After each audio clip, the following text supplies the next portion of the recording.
Hey everyone, Journeyman here, and welcome back to Roda to Glory. Today is the final episode of the 2017-2018 season in charge of Roda. So it's been a really good campaign. Obviously, take a look at the league table. I didn't actually know that there was such a thing as a European playoffs. I did not know. Failure on my behalf, obviously.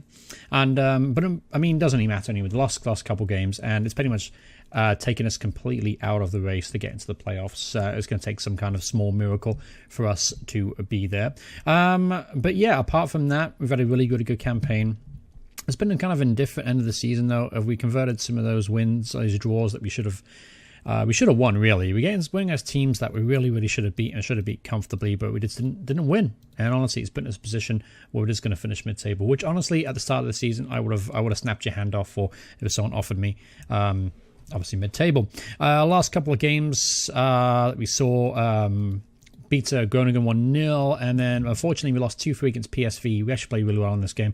Unlucky, really. Van Kamp made the scoreline 3-2 right at the end, as you can see. And then most recently we got hammered by Venlo, and I mean hammered. And this was a very surprising result. We actually just played atrocious, to be honest with you. Sebastian James did, however, get his first goal for the club. And we did lose Henk Dijkhuizen. He was sent off in the 82nd minute, but didn't really impact the game too much. All right, so going into today's game up against Den Haag, it is, I mentioned, our final game of the season. So we're going to do this game, and then we'll talk about the summer transfer window and preparations for next season, what I'm expecting, and what kind of changes I'm going to have to make to the first team. So here we go, final game of the season, presumably, unless we go ahead and absolutely demolish Den Haag today and propel ourselves into a playoff spot. But it's highly unlikely, as I mentioned, with just the goal differences is too big. We're not going to be able to catch up with those teams ahead of us. All right, so here we go. Den Haag is a game we should be winning pretty comfortably. I'm hoping we can bounce back today with a win after a couple of defeats. All right, ball goes long here. Here's the first highlight of the game is Roosevelt. He's been absolutely atrocious since coming back into the side since his injury. I'm starting to think he can't really perform as an inside forward, so I might have to change his shape to accommodate him. Ball goes long. Here's Danny, though. Danny's had a wonderful season. Oh, that's a terrible finish, though. Good saves from Zwinkels, which is, by the way, my favourite name for a goalkeeper thus far in this save. Here's a set-piece routine. Camus at the edge, and it goes horribly wide. All right, here's Camus again. Ball whips in the box, and it's cleared to only as far as Meissner. Hits it long to Gelsendala. Gelsendala, cross it to Kishner. He's got tons of room there. Right back's gone missing. Puts it in the box. Lorenzen to Gelsendala, who gets himself a goal. Beautiful counter-attacking football from Den Haag. Absolutely stunning. It was almost a picture-perfect counter-attacking stuff there. I'm not sure where our right-back went to leave the left wing so open there, but 1-0 down. All right, so Danny Shan's picked up a knock, unfortunately, so I'm going to have to take him off here. I'm going to play Seb James. Let's bring him on. Scored in the last game. Let's see if he can do it today. I'm actually going to do attacking style as well. Might as well give it a go, because I don't think we can finish much lower than 10th place. And yeah, why not just give it a go? Last game of the season. See what the boys can do on attack. All right, and we just lost another striker. Sebastian James has now gone down with a foot injury. All right, so Van Kamp is available. He's going to make his last game for the club. So not ideal, though, to lose two strikers in the first half of a game. Here's a free kick from distance, and that goes horribly over the bar. Right, so halftime, and losing 1-0, and it's been an even game so far. Obviously, losing two strikers has kind of put a spanner in the works as far as changes I was planning to make. By the way, we're playing Livio Milts. He's a young prospect coming through our academy. He had a really good kind of reserve season so far. 5 goals and 10 appearances, 4 assists. He's 6'5". He's a big guy. I brought him into the team kind of as an attacking playmaker, just to sit behind the striker, and obviously the ball goes in the box quite a bit from our wingers. So I thought, well, he might be the ideal candidate to get on a few at the end of them. But he played 1 game so far. He's been okay, not been really great. Who else is playing poor out there today? Van Velzen's having a really terrible game. what I'm going to do here is I'm actually going to bring on Gustafsson now for his last game at the club. I dropped him to give Milt a little bit of a run out, just to see what he was like. But I'm going to put Gustafsson back in because I would like to finish the season with a win. And obviously this would be a nice way to say goodbye to Gustafsson as well, who's had a wonderful campaign with us. But he's agreed to sign for someone else. I can't remember who it was, but it was a free transfer. Tried to negotiate a contract, but his wage demands were far beyond what this club can afford. All right, it's Gustafsson here to Roosevelt. Roosevelt inside to Natic. Natic to Gustafsson again. That's a great ball. Van Kamp's through on goal. Why are you pulling it back? Why did he pull it back? I'm not sure why. And there he scores anyway, so it doesn't matter. He found the ball back in there, but I don't understand. He went through on goal, one-on-one. And then he decided to pull it back from the edge of the area. I just don't understand that. Oh, it was a tackle. That's why. There you go. The 3D match engine clears something up. I think that's honestly the first time I've ever said that match engine kind of like... I think that was the first time I ever said that the match engine really clarified anything in this game. Because you know the match engine is, you know, atrocious. All right, ball's whipped in here. Camus with the clearance. Only as far as Van Velzen. Let's see what Vanny can do on the break. Awful pass. Awful pass. We're playing against Adil Azar today too, by the way. I think it's the first time we played against him since leaving the club. Here's Gelson Dala now got the opening goal, but he's not going to score shooting like that. All right, let's make some changes. Let's change our shape a little bit. Let's go to wingers. Classic wingers, support attack, that's fine. Let's go off attacking though. Let's go to standard. All right, Van Kamp now from quite some distance out. Puts the ball like the Van Velzen, and the ball bounces in the box. Get in there, my son. Gustafsson gets a goal on his last appearance for Roda. And so far actually moves us up to 8th place in the table. But if you look at the goal difference, yeah, we're quite a way behind anyone above us. So it's unlikely we're going to qualify for Europe. You never know. Again, I didn't really look too much into it, but I just noticed that it was a European playoffs. Here's Camus now to Gustafsson at the edge of the area. There's Basong at the back post. He won't count. He is offside. Assistant referee there was flag up in the air. Alright, here's Gustafsson now. 4 minutes better than time. Van Velzen to Roosevelt at the back post. Heads it down to Nacic. Can't find him. Here's a chance now for Den Haag getting the break here to get an equaliser late. Dala gets the byline, pulls it back, and it's 2-2. Immers with the header. Equalise. That's another goal we've conceded late. That's kind of the trade of our season. Leading the game and then just throwing it away in the last second. I can't decide if it's something I've done tactically or it's something to do with concentration of the players itself, the individual personal players that I've chosen. I'm led to believe it's a little bit of both. But something we'll work on in the pre-season, hopefully correct next season, because we've dropped a ton of points from just falling asleep at the end of games. Here's a chance now maybe to win at the end, though. Van Kamp's through on goal, and he gets in there. Jorn Van Kamp, get in there. Fantastic finish there from Jorn. That's his final game for the club as well, and he's got himself a winner here.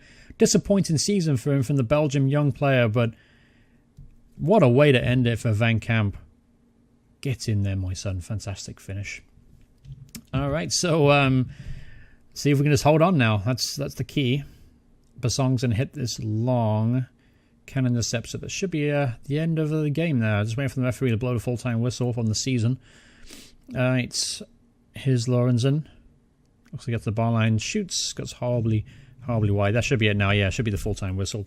All right, there it is. Full-time has gone, and we've completed our first season in charge of Roda with a 3-2 victory, dramatic style, over Den Haag. Obviously, very happy to come back from behind in this game as well.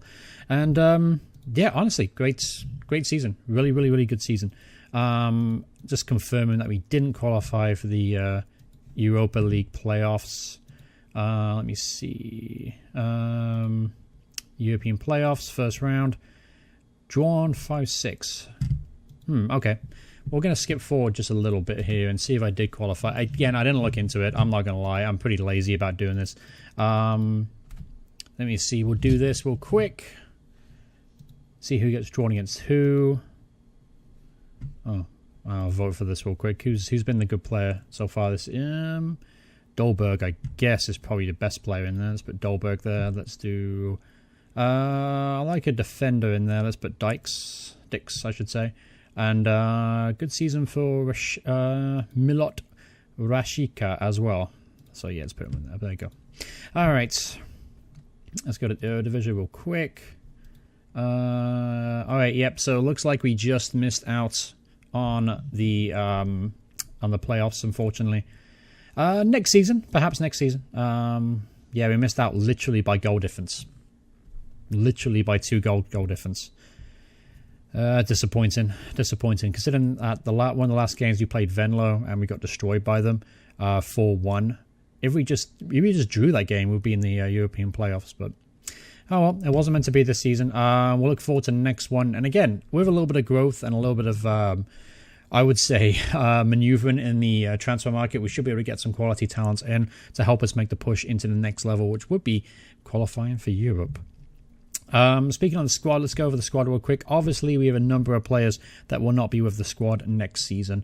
If you look here by expiring contracts, half the squad and half the starting lineups are actually on loan to us right now. And Deng definitely want me back. Gustafsson, as I mentioned, he's joining FC Utrecht, so it strengthens them in July. Adelaide, I'd love to bring him back. Honestly, I really would. We'll have to talk to Arsenal, see if we want to kind of renew his loan deal. Rashawn Williams, probably move on for him. Solid campaign. Nothing special, though. Nah, can definitely go back. Harry Wilson, I'd maybe like to bring him back, potentially. Camis, I'd love to sign this guy on a permanent deal. But he's valued at 1.3 million, and we're obviously not going to have that much money to spend next year. Van Camp, given the right circumstances, I'd bring him back. And Hidde Uris, obviously, I'd love to bring him back, but chances are he's probably not going to re-sign for us. We'll have to wait and see on that one. So with that in mind, that's a lot of players, unfortunately, that we're missing out on next season. So that means I'm going to have to react very quickly and decisively on replacing them and making sure we bring in the right kind of talent at the right price, because I don't want to put this club in jeopardy too much. Obviously, in real life, they're in some financial problems right now. And the comments, I believe the owner was arrested, I believe, in Holland for some kind of problem. And when it comes down to it, I want to make sure the club is run the right way, because it helps growth in the club itself, and obviously makes it easier for me. On the year itself, we did lose a little bit of money, £500,000. The overall balance is in the black, so we'll keep that going. Obviously, we do have some signings to announce though during the off season. If we go to future transfers, we actually agreed to sign 2 more players coming in. The first is Jules Jacobs, a £22,000 signing, a centre midfielder, 17-year-old Belgian player, but he looks absolutely immense. Now, he's not had great average ratings this year, but he has got 16 assists and 32 appearances, and it's a very, very talented young individual. He's definitely a playmaking midfielder. Can also play as a Mazzala, box-to-box midfielder. He can do a number of things for you. And at 17 years old, this guy could be a bit of a bargain at 22,000. And then we signed Bill. Now, Bill, I'm very, very excited about. He's a Brazilian striker. I haven't signed a Brazilian striker in I don't know how many years. But he's got 9 goals and 8 appearances, non-competitive for his youth level. He went to the first team, 18 years old, and he's got himself a couple of goals already. This guy could be something special for us, and we're signing him, I think, on a pretty cheap deal on £300,000. And obviously, I talked about this on the last episode, we're signing Joey Konins from PSV as well on a freebie. So a number of talented players coming in already. Obviously, you can kind of see the MO on players I like to sign, young, promising players, and help them go into the role. But yeah, there you have it. Obviously, Christian Celestine Jim is leaving the club as well. Mayeli is leaving the club. We didn't play a single game with him. And Ronaldo, I tried to bring him in. He is a young, promising defender as well. Can play left back. I need a left back for next year if I can't bring Camus back. So I was looking for a good left back, and this guy looked like he could be something special in the future. But we'll have to go back to drawing board on that one. But let's go over some of the first team awards, things like Danny. Obviously was surprised this season, didn't expect him to do very well for me, but he got himself 17 goals, 6 assists as well. Fantastic season for Danny. Jeff Rennie Adelaide, obviously before his injury, he was a key player for the side, playing anywhere across the attacking 3, and just a superb talent. Really, really good player at this level. And 10 goals, 3 assists. Had a really good season. Gustafsson was obviously immense. Van Camp actually came up big for us at the end. 7 goals in 22 appearances, but he wasn't a bad return. I expected more from him, though. I really did. Injuries kind of hampered him, and the former Danny as well kept him at the side of only one striker. That's going to happen. Natic was really solid this year. Happy to get him back for next year. Van Velzen was absolutely top class, 17 assists in 33 appearances, average rating of 7. Form dipped a little bit at the end of the season, wasn't as productive as he had been, but still really good season. Christian Cum did a really solid job at the back, but in the future I will look to replace him. Long term, I don't really envision him being part of my plans. Seb James came inside midway through the season, 17-year-old. Took a while to get going, got himself a goal, and unfortunate injury in that last game. What's the injury, by the way? 8 days, 2 weeks, that's fine. It's a minor injury. How about Danny? How bad is his knock? Why won't it show me? There you go. Gashed head. That's fine. I'll be back. Other players, Paulison, team leader. Did okay for me. 20 appearances this season, 2 goals, 3 assists. Solid player, very solid. He's back next year, and he'll definitely provide extra depth in there as a rotation player. Basson came into the side and was a rock for us, and I'm happy to get him back for next year as well. But he's winning silverware in the next couple of years, so I'm going to have to keep an eye on his happiness level as is. Disappointment of the season. Let's go average rating here. No one really stands out as far as disappointment-wise. And Deng had little to no impact in the side. Divine Na was also pretty average. Mario Engels, kind of so-so. Ruiz didn't really play at all. Played very sparingly whenever I needed him. Some players in there I can definitely move on for a little bit of money, just try and obviously free up some wage budget. That's a big problem as well, not having enough wage budget. But I'll see in the upcoming weeks what kind of budget they're going to give me for next season. I'm hoping it'll be a decent budget, but I'm not expecting it. I really am not. At the end of the season, let's do the dynamics real quick. So far, I got good support from the team itself. They seem to be reacting pretty well to what I say. It's a pretty good core of players as well. The core social group is 18 players, as you can see. So it's pretty much all the major players we have in our team. And on the secondary social group, we have some key players in there too. But generally speaking, everyone seems to be pulling in the same direction, and it's a pretty good social group. The hierarchy, lots of players in the other. That'll be probably down to the fact that they're on loan to us. A couple players in though, unfortunately, will be leaving, such as, where is it? Gustafsson, he'll be gone. He's a highly influential player. Uris is gone. He's an influential player. What else we got here?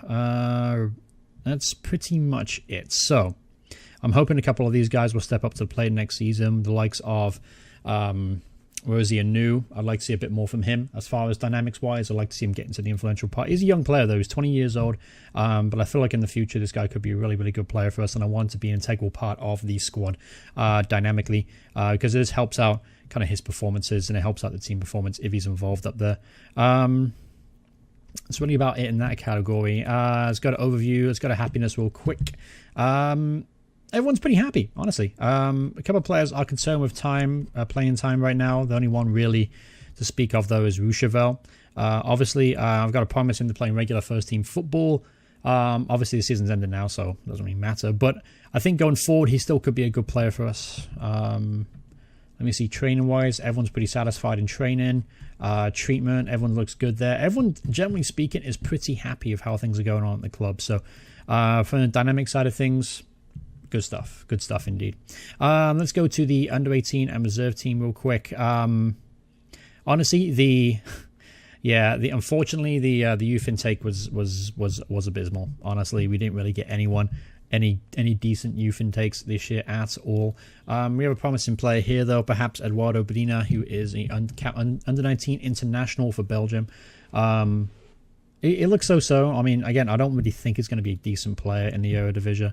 Then we got Finn Durkinson.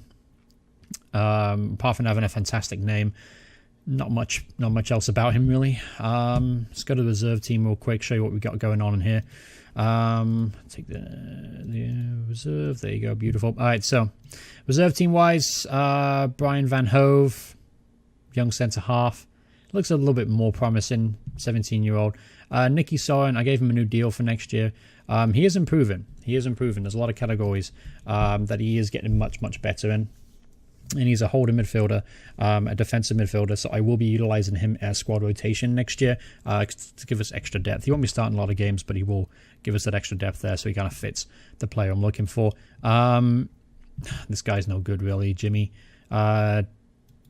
Dean Golden, not really any good. So we're really kind of struggling on young, promising talent coming through, which is why I'm excited to get those guys in the summer. But anyway, that wraps up the episode. Hope you guys enjoyed it. Hope you guys enjoyed the season. It's been a really good season. Obviously, finishing 8th place in the table is beyond anything I could have hoped for. At the start of the season, we finished 14th, so really well to finish 8th this year, and hopefully we'll push on, and hopefully we'll be able to get some quality talent in and make strides, and maybe even get qualified for Europe next season. That would be exciting if we can do that. But thank you guys so much for the episode. Hope you guys enjoyed it. Hope you guys enjoyed the season. Hope you guys enjoying the series. Thanks once again for watching, and if you want to see more videos by me in the future, please hit subscribe, turn notifications on, and I'll see you guys in the next part. Goodbye, everyone. Goodbye.